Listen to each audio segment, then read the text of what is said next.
Hello, adventurer. It's good to see you. You have made it to the morning grind. Welcome, welcome. It's the live stream at the beginning of the Geekverse, where we talk about all types of topics in geekdom, gaming, and fantasy, with an emphasis on being constructive and creating the things that we want to exist in the world. It's all on the grind, Sizemore. Can't be too fine, can't be too coarse. That's exactly right. There are a lot of adventures to be had today. Dungeons to explore and monsters to slay, and who knows what a random encounter might send our way. That's why we have to prepare, so settle in now for the morning grind with your favorite beverage in hand. Tea? Or maybe something a little stronger. I've got a few bottles of the old Wynyard left. Whatever you want. Pull up a chair. Dude. If you're feeling fancy, how about a cappuccino? Or a frappuccino? Or how about an espresso? Just tea, thank you. Sounds good to me, Gandalf. Whatever you want. I'm just glad you're here. Everyone is welcome. You can just watch if you want. You don't have to worship anything you don't want to worship. Thank you, Mike. But be forewarned. Sometimes we get really strange characters around here. Wait, what's that you say? Why can't you come and be a part of the stream? My wife would disown me. Oh no, I bet she'll be fine with it. Come on in. Am I scared for my safety? No. What are we supposed to do? Everybody do the secret handshake.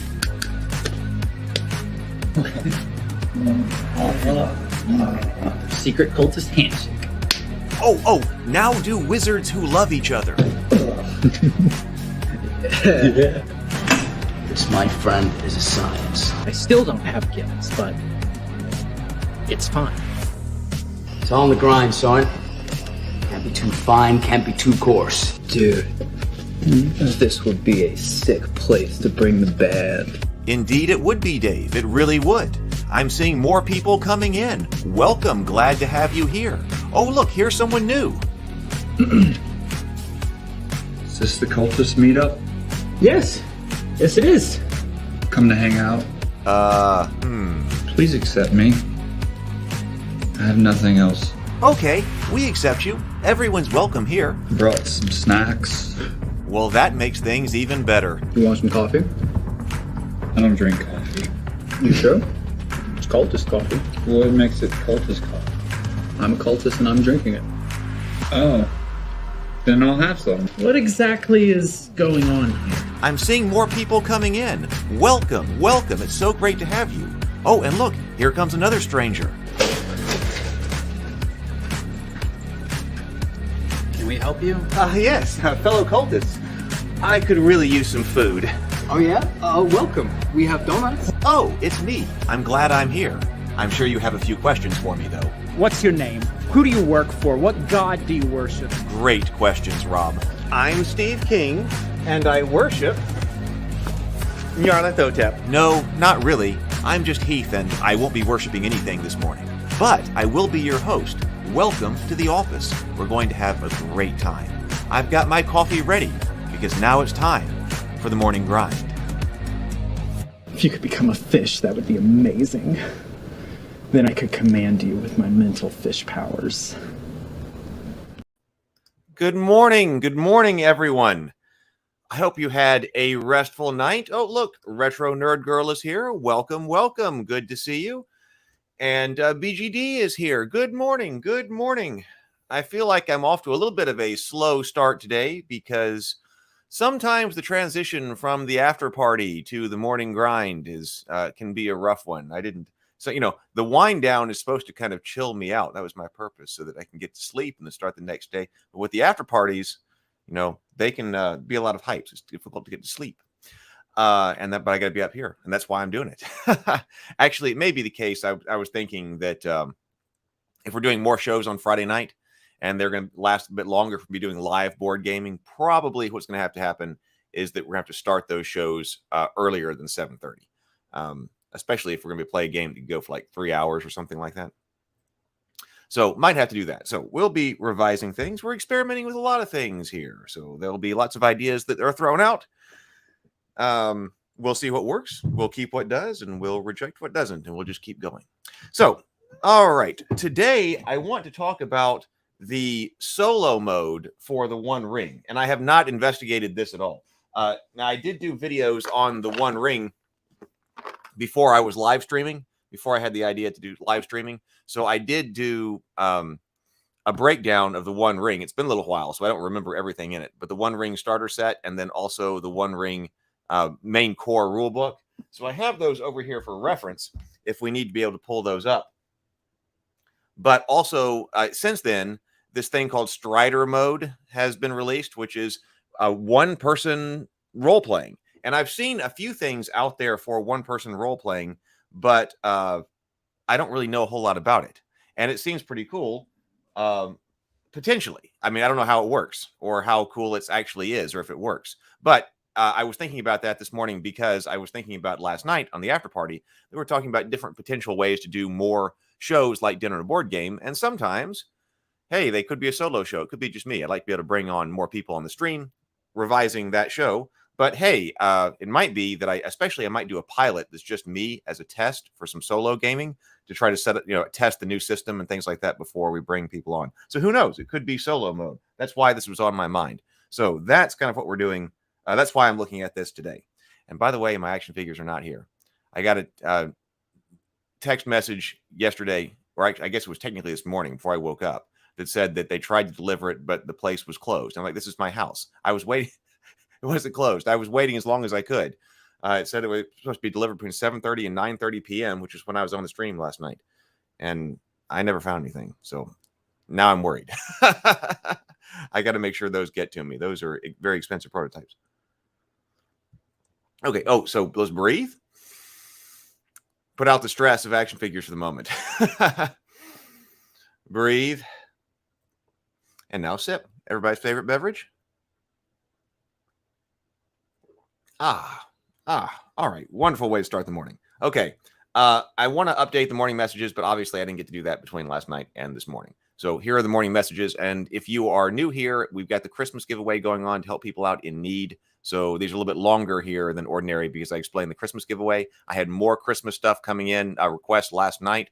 I will pack them up and I will get them to the post office today or Monday. So more stuff going out, making people's Christmas happy.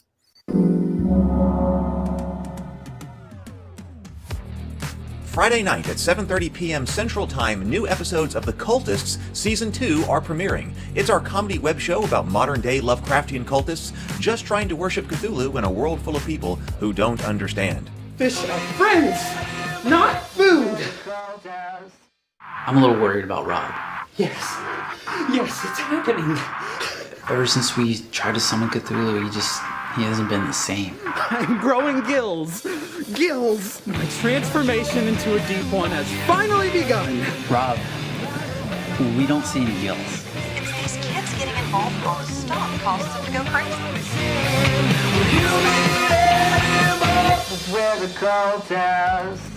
There's a live after party after every show with me, Heath. I'm the creator, co-writer, and producer of the show. I also play Steve, and other members of the cast and crew. Catch those live or on replay. If you need to catch up on the Cultist show, both Season 1 and Season 2 are on my YouTube channel. Just go to the playlist. Each episode is about 5 to 7 minutes long. We've also developed a social deduction and miniature game based on the Cultists that we want to launch on GameFound. Check this out. Ready for a Cthulhu Cultist party game of spellcasting and betrayal? Welcome to Ritual. This is just our gaming group. Indeed, but your gaming group is all you need to delve into the madness-inducing rituals necessary to summon Cthulhu. Click the link below to visit the GameFound page, follow the project, and learn more.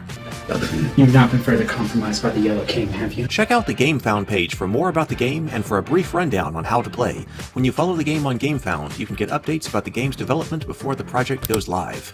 And you'll get a free Rob, High Priest of Dagon miniature in battle pose if you decide to back the game when the campaign goes live. There is even an opportunity to get an advanced copy of the rules and participate in the playtest for rules review. We'd like everyone who's a fan of the Cultists to be involved. You can get all the links you need in the chat or in the description below. The Morning Grind is brought to you by Ravenkeep. That's the company that I set up to publish the things that we are making here on the show. Check out ravenkeep.net. You'll find merchandise from the cultists, such as mugs and coffee, as well as board games, the Goodnight Sword ebook, and the Terra Tiles pre-order. Terra Tiles are the terrain system that my brother and I developed that I'm currently re-releasing. Terra Tiles are the easiest way to get great-looking terrain on your table. They are bright and colorful and ready to play right out of the box. There's nothing to print, paint, or assemble, and Terra Tiles are large, thick, and durable, being 9 inches from point to point. That's large enough to make setting them up quick and easy, while also being the perfect size to create really varied and organic-looking terrain setups for your table. This reprint is being produced in very limited numbers, so if you want one, you need to put in a pre-order so a box will get your name put on it. The holidays can be a lot of fun and bring a lot of happiness, but they can also be stressful, especially if times are tough. So if you or someone you know is having a rough time this Christmas, for whatever reason, and you need a little help with Christmas gifts this year, I want to help. If something from the Geekverse would help you out. I've got a spreadsheet, linked below, of a list of items that I've got from the Raven Keep store and also elsewhere that are completely free and that I will also ship completely free. That means that every item on the sheet is available at no cost whatsoever.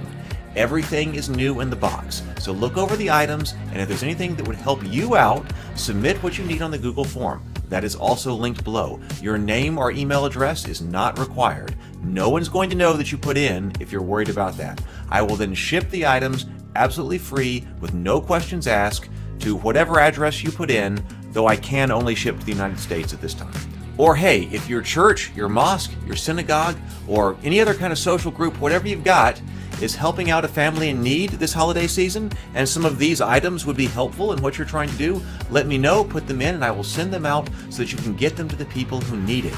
Any items that are left closer to Christmas, I'm going to donate to charity to make sure they all get to people who need them this Christmas. But I want to make sure that anyone in our community or connected to our community who needs some help can get that first. So this is entirely on the honor system. I'm not checking up on anyone. As I said, I will ship all of these items out free, no questions asked. All you have to do is put in for them if you need them. So let's help out those who need it in the Geekverse this Christmas and help make this holiday season one that's happy and also stress-free.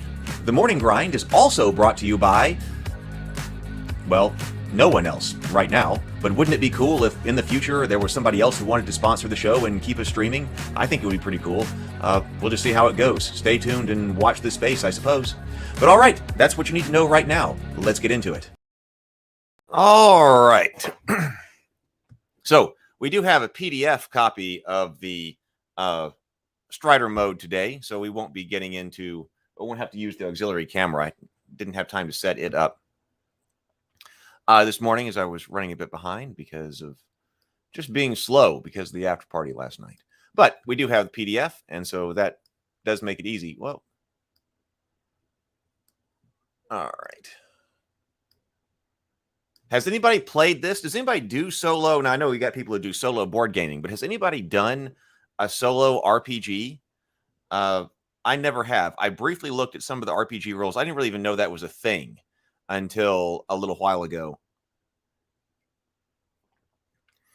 And I was realizing that, okay, it exists, but I didn't, and I read a little bit about using oracles and things like that. But then I saw this. Has anybody done solo gaming, or specifically, have you played the Strider mode? I'm curious. So Strider mode, rules for solo role-playing. This is, of course, for the One Ring. I always like pull quotes that are used like this to set the scene. Face the wilds alone. He is one of the wandering folk, rangers we call them. He seldom talks, but not what he can do. Not but what he can tell okay. He seldom talks, not but what he can tell a rare tale when he has the mind. He disappears for a month or a year and then pops back up again. What his right name is, I've never heard, but around here he's known as Strider. And I also think this is a great way to introduce the idea of solo role-playing, because obviously, I mean, Aragorn walking around in the wilds, that's cool, right? I think so. So to be able to have something that replicates that when you don't have a whole adventuring party, I think is pretty neat. So from the moment we met Aragorn in The Lord of the Rings, we feel drawn to his hard-bitten stoicism and uncanny survivability. Who is this dark, hooded figure subsisting on the edge of civilization, living in harmony with the shadow of wilds, and on what sorts of adventures does he embark? So what are we doing here? Additional and modified rules to facilitate solo play in the One Ring, as well as guidelines and tips for solo players and a selection of random tables to help incite and inspire your lone wanderings across Middle-earth. You don't need to talk out loud, although you can, nor are you writing the equivalent of a novel, though the occasional written note can help you on track. Instead, you envision the world, the figures and foes you encounter, and your character's actions. The rules of the One Ring help resolve these actions. When you need additional guidance or inspiration for how the world responds to you or what you encounter in your journeys to the Middle-earth, Strider Mode steps in to lend a hand. Okay, Strider Mode does not require a lore master, allowing a single player to undertake journeys as a lone adventurer in the perils of Middle-earth. We were just talking about choose your own adventure novels because the Lone Wolf adventure game yesterday. Solo tools have since evolved beyond those experiences. Contemporary solo systems are designed to offer the same engaging narrative flexibility for a solo player as you experience in a game led by a lore master. Why would you even want to do this? Explore Tolkien's world at your own pace without the need to coordinate schedules of others. And of course, that's a big one. I know that's why a lot of people do solo board gaming. I understand. I want to be able to do more board gaming too. But sometimes particularly where you live, particularly coordinating a group of people to get together, can be difficult. So it might be nice to be able to go on an adventure by yourself. And hey, you go on adventures by playing video games by yourself, right? Now, a lot of those are now massively multiplayer, but some of them aren't. I think Massive Darkness, we were saying, is not, and I got to try that. Not Massive Darkness. Why do I say Massive Darkness every time? I meant Darkest Dungeon. Darkest Dungeon. Hey, so you can sit and play a video game by yourself. Why not sit and play an RPG or a board game by yourself? Enjoy soul control and tone and focus the campaign. More deeply explore themes and subjects intriguing to you. Put the spotlight on a specific character and focus on their goals, abilities, and challenges. And if you tend to play as the lore master, this is your opportunity to be a player hero in the world of Middle-earth. If you're already participating in a game led by a lore master, you can use Strider Mode to explore other aspects of Tolkien's world. Perhaps you undertake independent adventures with your player hero while members of the company are away with one another, much as Gandalf does in The Hobbit. Oh, well, that's interesting, too. I hadn't even thought about incorporating this into a game with more people like that. But yeah, that's perfect. Sometimes when your character is off scene, maybe your character went and did something, or maybe you couldn't make it to the gaming session that night or something like that. And so there came up with some type of adventure you had to go and do, but you might be able to play the adventure yourself. That explains that. That's kind of neat. BGD says, I played RPG systems that either come with or offer choose your own adventure style solo play adventures. The first one I think of is the excellent Alone Against the Flames for Call of Cthulhu. Oh, I'm going to put that on my list. Look up Alone Against the Flames or Call of Cthulhu. That sounds fun. Keith says, Baldur's Gate is still one of my favorite computer RPGs. I used to play it solo all the time. Yeah, we played that one too. Not as much as Diablo, but we did play that one a lot. BGD says, it fully utilizes and acquaints the player with all the basic rules of Call of Cthulhu 7th edition. Yeah, oh yeah, we're gonna have to investigate that. A solo, like you could set the mood, especially like in here, set the mood just right for Cthulhu role-playing and horror, and to see what happens to you.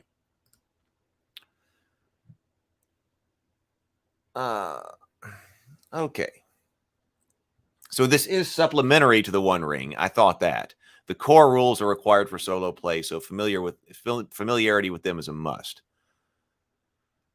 Though in practice, Strider Mode differs little from the core experience of the One Ring, there are some distinctions that facilitate the solo's experience. Okay.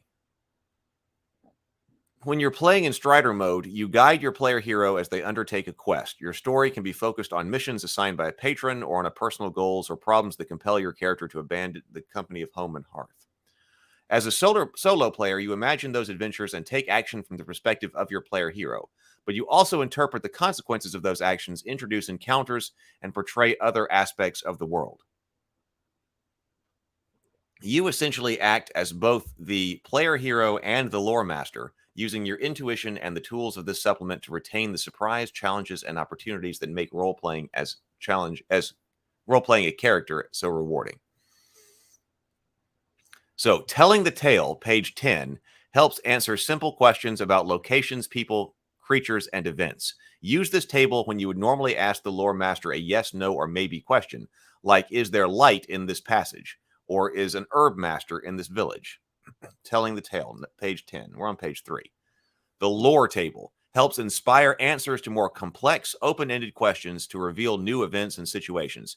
Use this table when you would normally ask the lore master for details about the world around you, such as, who do I see coming up the road? Or what do I find in the troll's lair?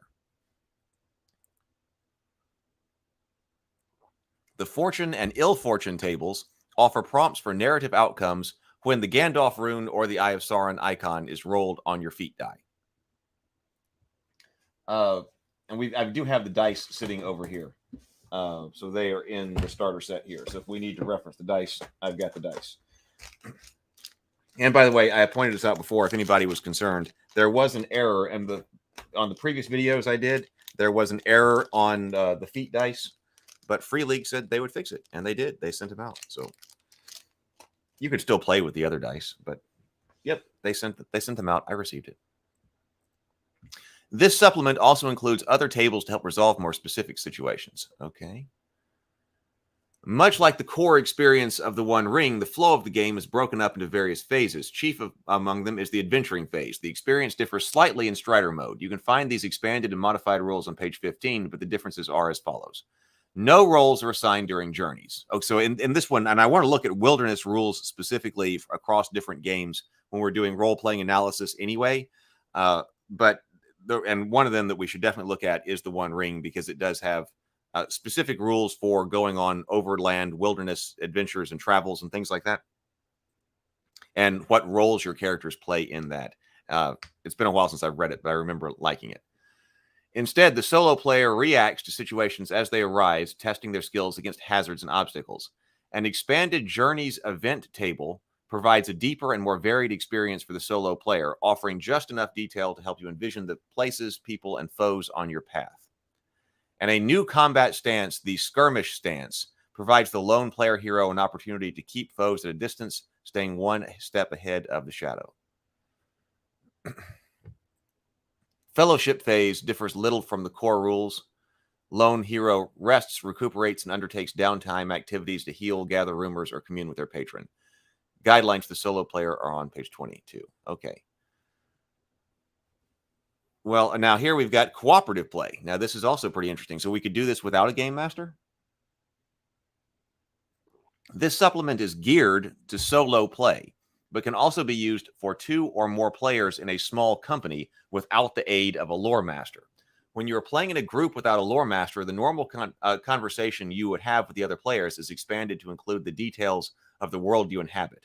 When a question or situation arises which would normally be resolved or depicted by the lore master, the group can collaborate to decide what happens, or use tools such as Telling the Tale and Lore Table to help come up with the answer. That's an interesting idea, too. This cooperative play. Now, we've done games where we've rotated the game master in Dungeons and Dragons quite a bit, but we've never tried to actually do it GM-less, so that's interesting. With cooperative play, it's imperative that players share the narrative spotlight, allowing each participant to take the lead at times, envisioning the world around the player heroes. Stray from allowing one player to become the de facto lore master, and take turns if necessary to foster a collaborative experience.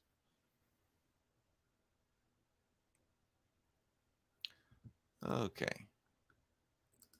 BGD says, back in the day, Steve Jackson Games, Munchkin, Car Wars, Ogre, published a series of solo play RPG books called Sorcery, but I think they're long out of print. Extensive adventures, pretty cool. I think somebody brought that up, that Steve Jackson had published things like that when we were looking at Lone Wolf, and I didn't know that either. I didn't know that was something that they had done.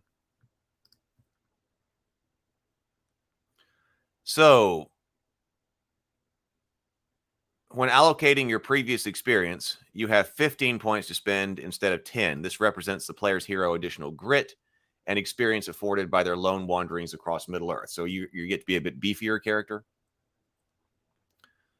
Without a company at your side, the safe haven is a particularly important aspect of your player hero story. It's there you find allies, friends, perhaps even family. Consider why your safe haven represents not only sanctuary for your player hero, but also home, a hearth always lit to guide you back from the wild.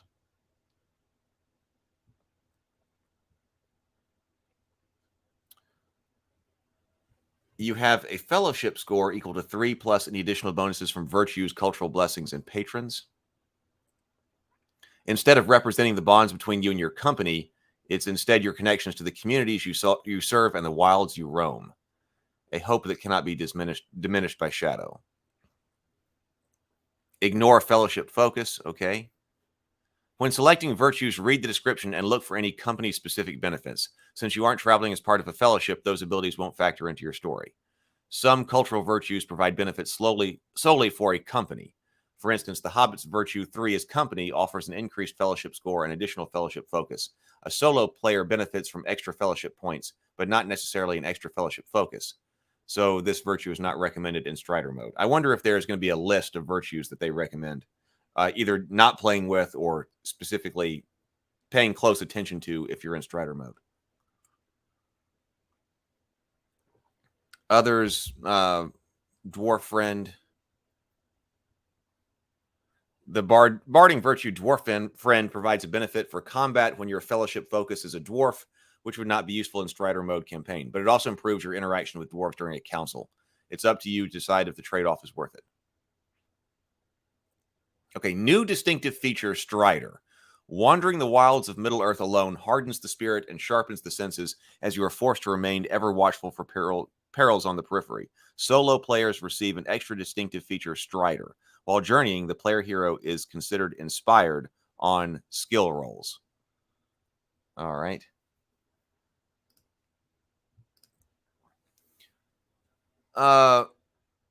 Okay, so you select a patron. I want to get into actually how you run this. Okay, so let's go to the system. But do we need to look at patron? Because it says this is the most important choice for a lone player hero is their patron, so I guess we should look at this. The patron provides the motive for an errand or quest and helps you tether the player hero to the larger world. Great way to kick off the campaign.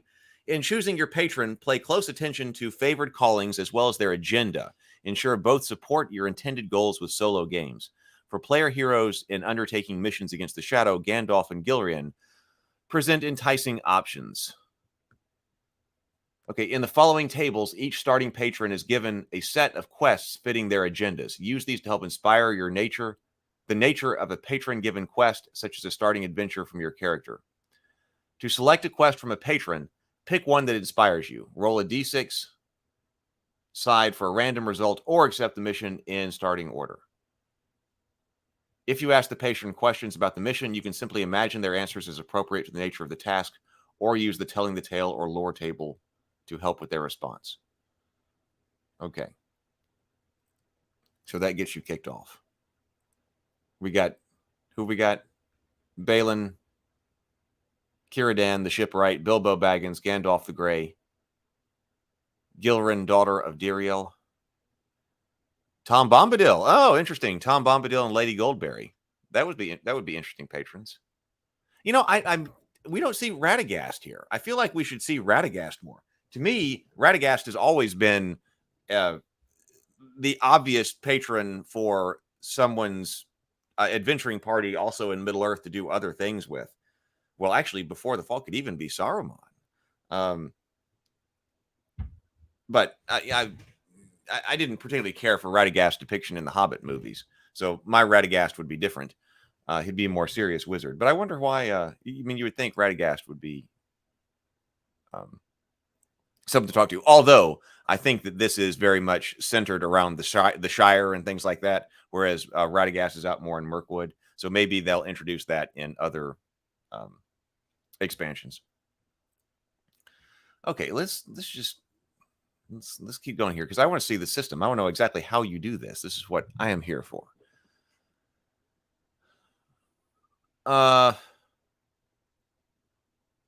As a solo player, you might decide when rolls are necessary, a task that usually falls to the lore master. It might seem counterintuitive to challenge your player hero's success, but consider that each roll of the dice in the one ring represents equal opportunity for triumph and despair.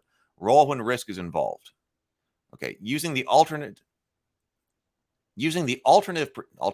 presented in the One Ring Core Rulebook, page 18, solo players should set a target number by subtracting their attribute from 18 instead of 20.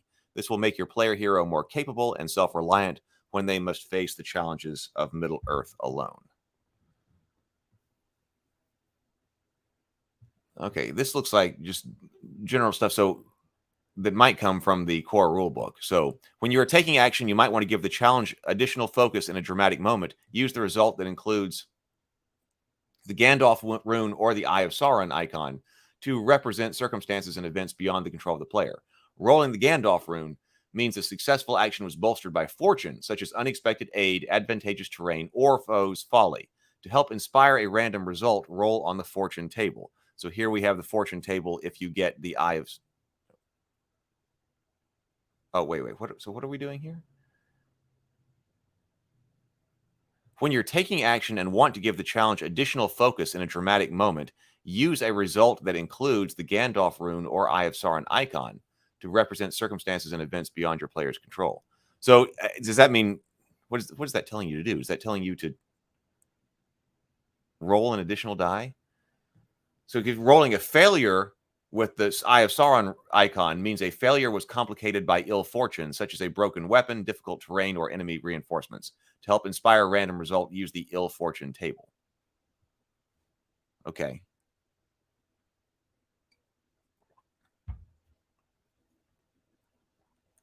Keep in mind you're free to gloss over a rune or icon result. Okay. Skill, special, success table. Special success in Strider mode using risk levels. Okay, let's get down to telling the tale because that's sure. Okay, we'll have to change some things up when we're rolling dice and fighting, but okay. But how do we actually get a story in this? I hear you. Hey, Matt. Good morning, Matt. I slept in. Matt, he says, "Wow, I slept in." Good morning, all. Good morning, Matt. I did too. I did not heed the call to adventure this morning.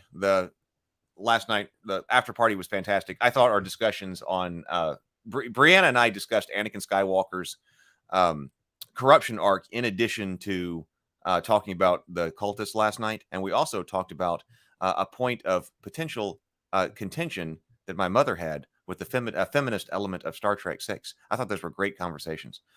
But we went long, and so I slept late today. But check those out. I'm going to try to clip some more stuff because I think those deserve to be clipped out. But last night's after party was a really good one. Okay, so we're talking about telling the tale here. One of the most useful and versatile tools at a solo player's disposal is the telling table. Use the telling table when questions are answerable by yes or no. This step helps resolve questions normally answered by a lore master, revealing details of the world and the intent or actions of other characters. If you are asking a question with results favorable and unfavorable from the perspective of your character, ask it in such a way that yes is the positive outcome. After posing your question, set the chance of yes using the range shown in the telling table: certain, likely, middling, doubtful, or unthinkable. If unsure, make it middling. Then roll d12 feet die to learn the answer. Ask your question with yes being the positive outcome. Set the chance. Okay, so I guess this is the overview. Set your question with yes being the positive. Ask your question with yes being the positive outcome. Set the chance with middling as the default. Roll 1 feet die and consult the telling the tale. Note that rolling either Gandalf rune or Sauron icon results in an automatic yes or no, respectively, with an extreme result or twist. So certain is 1 or greater, likely 4 or greater, middling 6, but there's still that chance of failure. Doubtful 8, unthinkable 10. Gandalf, always yes with an extreme result or twist. Sauron, always no with an extreme result or twist. So how would that work? For example, your player hero wanders into a roadside inn, and you wonder if they recognize anyone from previous visits. A friendly face would be a welcome sight after those long days in the wilds. You ask, do I see anyone I know? You set the chance to doubtful and roll. You roll a Gandalf rune, which according to the telling table is always yes with an extreme result or twist. You determine, perhaps with help from the lore table, that your player hero does see a friendly face, a friend they thought lost to the shadow who now sits alive and well in this inn. Trust your gut. You needn't roll on the telling table or lore table each time you ask a question during solo play. Oftentimes, the answer will be obvious to you based on the narrative thus far, the context of the question, the nature of your player hero, and Middle-earth they inhabit. The telling table is a tool when you earnestly don't know, when you can't decide, or when the possibilities of yes, no, or something in between would present equal opportunities for fun. When in doubt, even with the tools of the telling table and lore table at your disposal, trust your gut. Sometimes your first instinct is the right one.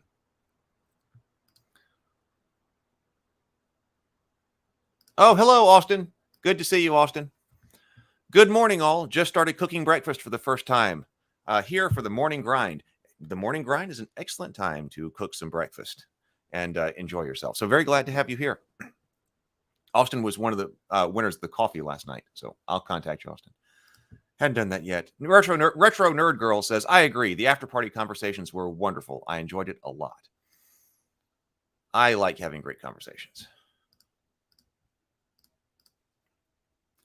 Okay, so I think I have read this type of mechanic here in somebody else's solo, like Dungeons and Dragons rules or something like that. I'm going to have to look that up. I forget who that was.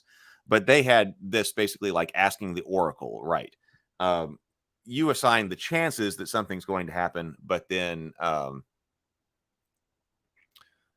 the dice tell you. And I could also see this could be fun because I was thinking about last night, like running things with the chat. So, in the idea of many different ideas. So it would be, I'm seeing there could be a way to do this live online as well, like on a stream. If you're running this and you're asking questions and the chat is like determining, well, that seems unlikely. That seems very likely or whatever. And then see what happens. And then maybe the chat as a group could come up with something really neat that happens as a result. Because that way, nobody has to think of everything, but somebody might all of a sudden have a really great idea for some kind of story element or something that happens in that moment. And put it out in the chat, and we could experience a really neat story. I'm thinking about having to separate that from dinner and a board game, because I really want dinner and a board game to still have dinner. But I think there needs to be another show where we do like RPGs and just focus on the gaming. Okay, so the lore table, this is supposed to be more in-depth than just yes or no, right? The lore table says, use the lore table to help reveal details when asking an open-ended question about a situation or event. The table includes 3 columns: action, aspect, and focus. You can roll on one column for a single word prompt, or 2 or more to construct a prompt phrase. The lore table is particularly useful for generating patron quests or determining distinctive features for characters encountered on your journeys. To roll on the table, use one 12-sided feat die, which I got over here, to determine the selection or the section, and one d6 success die for the row. All right, which I also have over here. So I've got these. I don't have the auxiliary camera operational, but I do have them here. The lore table can answer questions such as, what is the nature of these woods? Aspect. What mission does my patron have for me? Action, aspect, and focus. What do I find within the ruins? Aspect and focus. Depending on the situation, the result might be taken literally or interpreted as an abstraction. Part of the fun of solo role-playing is deciding how these enigmatic riddles relate to your current situation. If a result doesn't fit or is hard to interpret within the context of the current situation, roll again or check adjacent rolls for your answer. Okay, so let's take a look at these tables for just a second. So this is the feat die right here. The feat die is the D12. So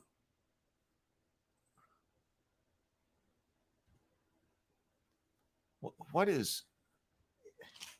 Okay, now I do have... I'm a bit confused here. Like, okay, I got feet die Sauron, and I got feet die Gandalf. I wonder if I'm supposed to be making some type of arbitrary decision here about whether or not this is good, because they do send a black set of dice and then a white set of dice, and I thought that was just that there was nothing mechanical about them that was different. I thought that was just, you know, are you playing as the lore master and you're more involved in the shadow, or are you playing one of the heroes? I thought that was the case, but I can see here coffee and campaigns, more coffee. That would, yeah, that could be a good idea for it. We would definitely need to name it.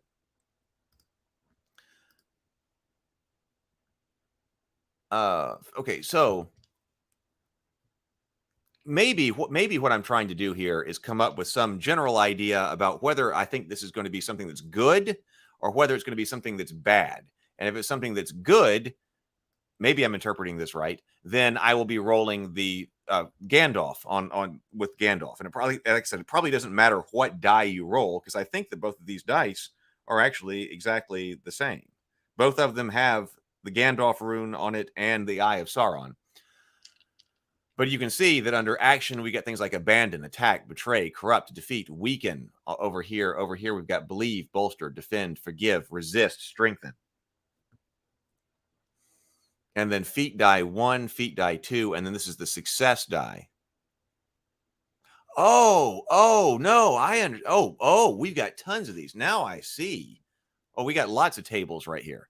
So if we're supposed to roll both of them, I think I get it. You may have been way ahead of me on this now. I didn't realize there were so many other tables here. Okay, so this does say, this is run a bit more like I was explaining. To use the table, roll one 12-sided feat die to determine the section and one 6-sided die for the row. Okay, so these tables are sections. I would have said table there. Okay, I get it. So, okay, so I got a success die and I got a feat die right here. So let's say we need to consult the lore table, and I roll a 10 on the feat die and a 1 on the d6. So feat die result. So that makes sense. Feat die result Sauron, feat die result Gandalf. That's why those are so positive. So, and negative. So 10, I need to slide down here to feat die showing 10. And then my success die is showing 1. So if I'm considering an action, it's transform. An aspect, it's veiled. A focus would be truth. So let's go back up here and say, what is the nature? If I had asked it, what is the nature of the woods? Then it is the veiled nature of the woods. There's something about something about the woods here that is veiled. Oh, I'm thinking about the girdle of melanin. So that's supposed to give you some inspiration for what might be happening here. Okay, so that's pretty cool. So let's roll again. Let's see what mission. It does say 1, so you just roll them. So if we ask, what mission does my patron have for me? I would need to take action, aspect, and focus. So here I just rolled 10-6. Okay, so 10-6. What mission does my patron have for me? Withstanding young wish. That may require some thinking. I can think of something. Withstanding the young wish. That sounds like I'm about to experience some type of adventure where there is some youthful person who is wishing for something to happen, but doesn't really understand the consequences of what's going to happen if they get what they're wishing for, because they, in the short term, it might be good or something like that. And so we either have to stop the person from fulfilling that wish, or we are dealing with the consequences. We are withstanding the effects of that young person's wish and trying to set things right. Is that what I'm supposed to be doing? Is that kind of how I'm supposed to be using this? I mean, that is definitely a story and adventure idea. Although I'm a bit confused because it did say there were set patron quests. that we were supposed to roll on before. A table for those. But let's do another one. What do I find within the ruins? And I will need to pull aspect and focus from that. 8, 4. 8, 4. Aspect and focus. Oh, I found a simple secret. A simple secret. So we have to come up with what that is. Oh, searching. You can think of searching the ruins. I'm thinking of a key, or I do find among the stones a chest that has a noble seal in it and a key. Perhaps if we're wandering around in outside the Shire, we're finding some. This is the ruins of Arnor. What do you think about this? Has anyone ever tried it? I want to try it. There's so many things I want to try. This requires some thinking. Okay, so what other rules do we have here? So a lone player will draw less attention than a full company, but may still catch the eye of the enemy. Using the optional eye awareness score as described on pages 169 or 171 of the One Ring Rulebook to track your visibility of the enemy and dark actions in Middle-earth.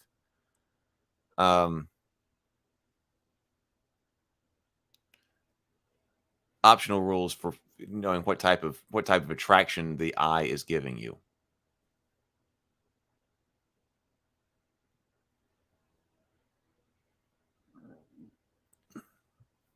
When your eye awareness matches or exceeds your current hunt threshold, you must face a revelation episode. In Strider mode, a revelation episode represents the influence and actions of the enemy or other sinister or hateful powers.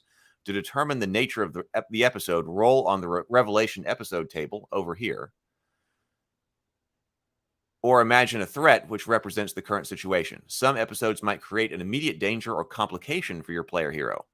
Others trigger dire events in the world which the player hero is for now unaware of, but which will cause future complications. If you set a revelation episode in motion outside of the perception of your player hero, make note of it and consider how it may later reveal itself. So what's a revelation episode? Number 6, enemy minions pick up your trail. Now I'm being followed.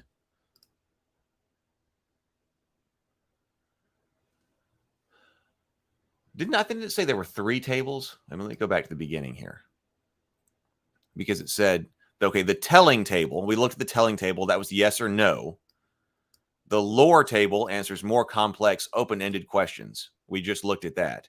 But then it also says the fortune and ill fortune tables offer prompts for narrative outcomes when a roll of Gandalf rune or Sauron is rolled on the feat die. Wait, let's go back, because I think I glossed over that. But that was our 3 main tables, one of our 3 main tables. So this is page 8.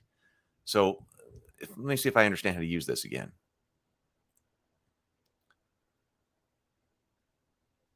So using the alternative presented in the One Ring core book. Wait, so let me figure out what that is.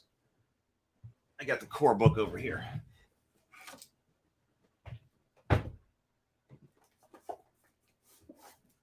And hey, by the way, Friday night is the last episode of The Cultist Season 2. I've got the Call of Cthulhu role-playing books to give away. So we got a big giveaway this Friday night. But okay, so on page 18 here,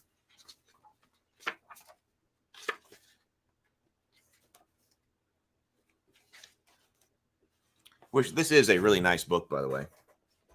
I want to create RPG books like this. 18.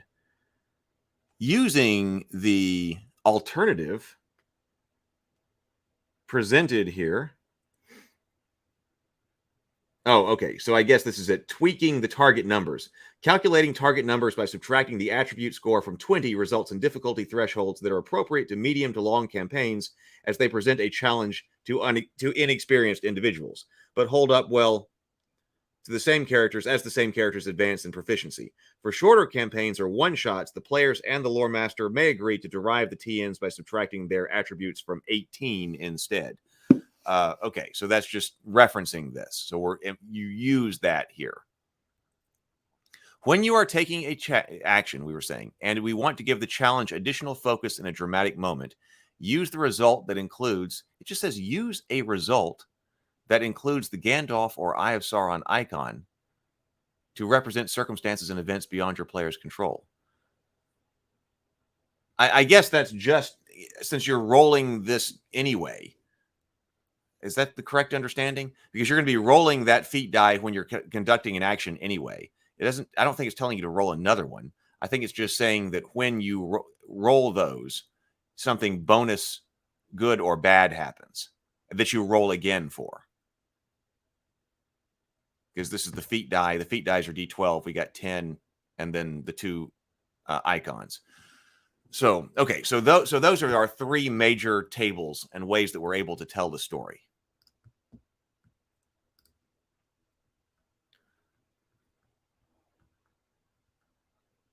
So, combat. It says outnumbered, outmatched. The solo experience in the One Ring is often fraught with peril, and never is this more apparent than during combat. Alone, an adventurer can easily become overwhelmed by foes. Utilize tools like the skirmish stance, its associated task, gain ground to stay on the move. And when things look dire, don't hesitate to flee combat to live to fight another day. So let's understand the skirmish stance, because one of the things that this game does when you're in combat is you've got different stances that you can adopt, that your players can adopt. It uses kind of an abstract combat system. You're not moving the miniature around on a grid. Now, I think there are still great opportunities to use miniatures for that, for the game. And I talked about that potentially even using like a Terratile setup for combat in this game, because I think zones would work really well. But every player's got to adopt some type of stance, and then the stat determines, I believe, something about your initiative, but then also who can attack who and when. So here's a new stance that you can adopt in single player mode. Combat in Strider mode operates much the same way as the One Ring core rules, with a number of opening volleys, depending on the distance between the combatants. Preceding close combat. But for player heroes who prefer bows and thrown weapons, the skirmish stance allows a solo player hero to fight on the move, exchanging ranged attacks while seeking advantageous positions from which to strike. Okay, so skirmish stance, ranged combat. You fight on the move, navigating the terrain and exchanging volleys with pursuing or fleeing foes. You can only attack your adversaries using ranged weapons. Adversaries that attack you with melee weapons lose 1d, while those who attack you with ranged weapons suffer no penalty.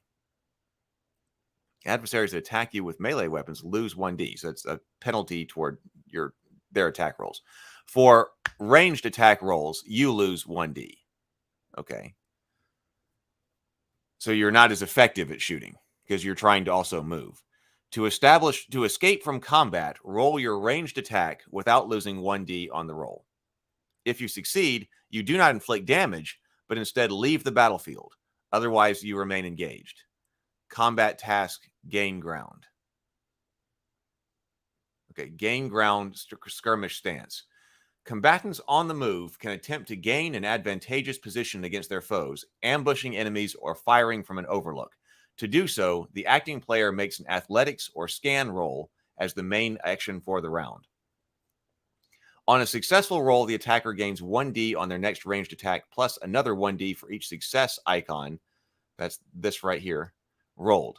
That's on the success die. The feat die just has the Gandalf rune and the Sauron's eye icon. But the I'll show you here. I should go full screen and just show you this. So this is the success die right here. You see that? So it's actually got some numbers which are solid, like that one right there, and then other numbers that are not solid. And that does have a meaning. I forget what that is at the very moment because it's been a little while since I've looked at the game. But you've got the success die. So this isn't just a standard D6. It's got solid numbers and not solid numbers.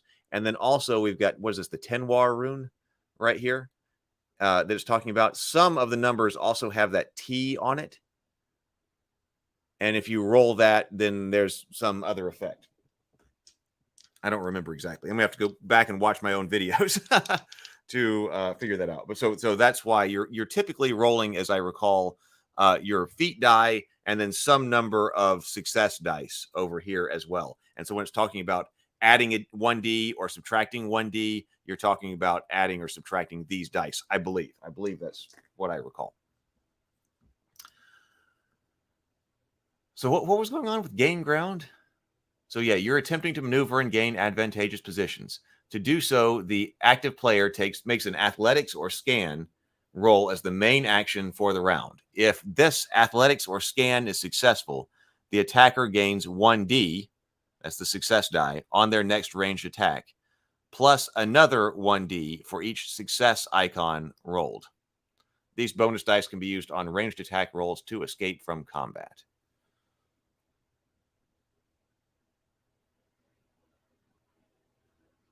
Okay, so because this does tell you what happens if you attack, in ranged attack, escape from combat, but you also have, I suppose, this special combat task, gain ground. Would anybody try this?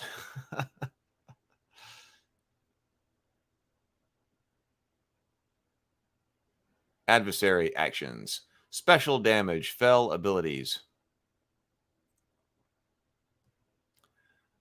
Battling yourself. Running enemies as a lore master against your own player hero can sometimes feel forced, but consider the point of combat is not to win, but rather to present an exciting, interesting, or important battle. Something that adds to the narrative and challenges your player hero regardless of the outcome.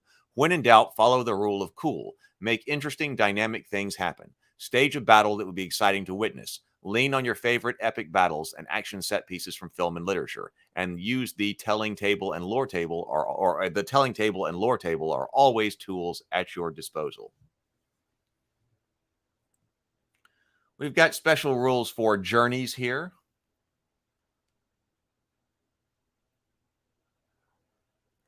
Go and explore Middle Earth. We've got special solo events.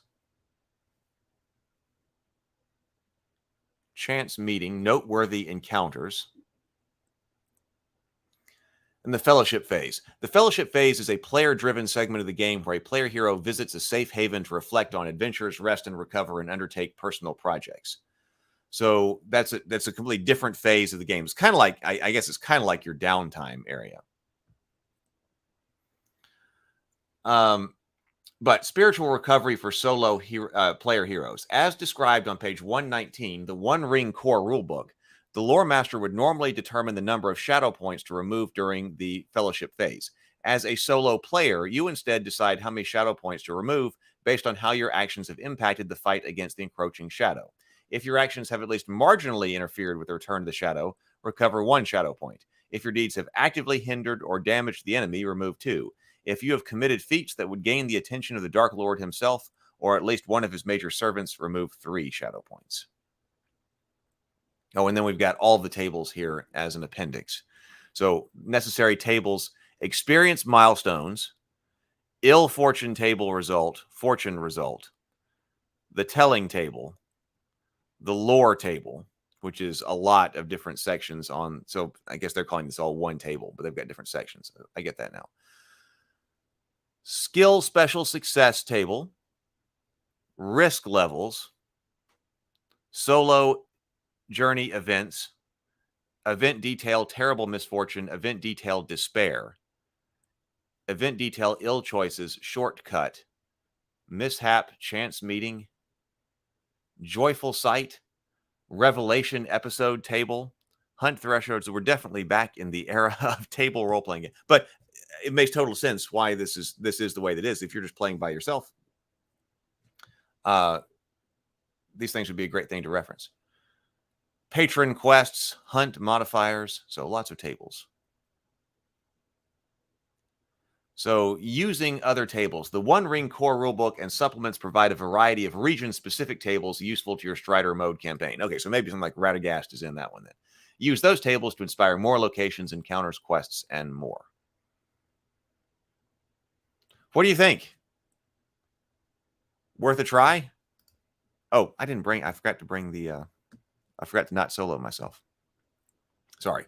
Lots of tables here. But I don't know. Would you try it? What do you think? I kind of want to try it. I feel like I could tell a good story. It'd be more fun to tell it live for everybody rather than do it just sit here. But I need to practice it first. I need to practice with the One Ring anyway.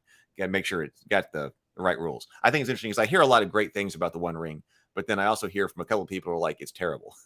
So, we'll just have to make up our own minds and find out. Well, I'm feeling like it's kind of a chill day today. I've got work I got to get done, but on the other hand, trying to be rather chill. So let's go ahead. I'm just going to go right to the index card. I need to think about the kinds of things that I have got to do today. If you are new with us here at the end of the Morning Grind Show, we always try to come up with some way. We always think about our day and plan our day to figure out what we are going to have, what we want to have happen so that it's a good day. And then we hold ourselves accountable at the wind down in the evenings. So let's do that right now. If you are in need of a system to help you out to organize your day, here's the one that we're using here. It's simple, it's easy, and then you can join us in that process and for the being held accountable to ourselves at the wind down.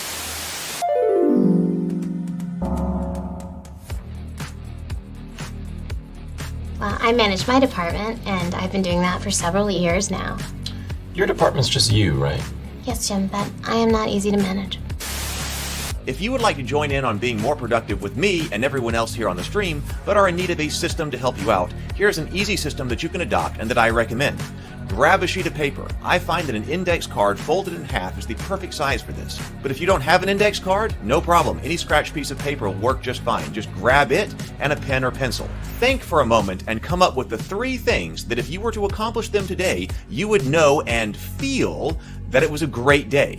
I bet you can take a breath right now and think for just a moment, and you will know what those 3 things are. We're going to call these 3 items our big rocks. Our objective is to move these big rocks during the day. Now, don't make the rocks too big because then you can't move them.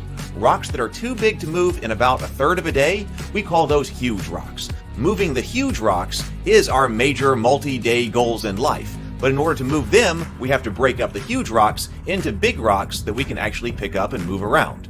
But we don't want these rocks to be too small, because although small rocks are easy to move, we don't feel sufficient accomplishment when we move them. Moving the big rocks makes us feel accomplished because they advance us toward our objectives in significant ways. You decide what size tasks are small, big, and huge rocks for you. If you get all 3 of these tasks done, then go ahead and add a 4th or a 5th big rock. But don't do that unless you've finished your big 3. You want to look at your list at the end of the day and feel success and accomplishment. You can use your phone for this if you want to, but I think a sheet of paper is better because then you don't have to pick up your phone to check your list of big rocks and potentially get sucked into all the distraction on your phone. The phone will also let you put 20 or 30 things on the list, no problem. Half an index card will keep this tight and focused. I know there are dozens of things on my to-do list on my computer, and that's too much. This method allows me to extract what I really need to do during the day and focus on that. If you're already using a productivity method that you like, no problem, use that. Do what works for you. Now let's write down our big rocks and try to get them done between now and the wind down live stream in the evening. That's where we check in, see how we did, celebrate success, and see how we can improve tomorrow. If you need encouragement during the day, look to the Ravenkeep Discord server. It's a great and constructive community. Let's take over the Geekverse. Did I put out the Discord server link? If you are here and you need a link to the Discord server, I just dropped that in the chat again. Would love to have you. I'm not going to turn on auxiliary camera. Didn't have that on, so whatever. I just, it's kind of a slow and chill day. I'm feeling, got a late start.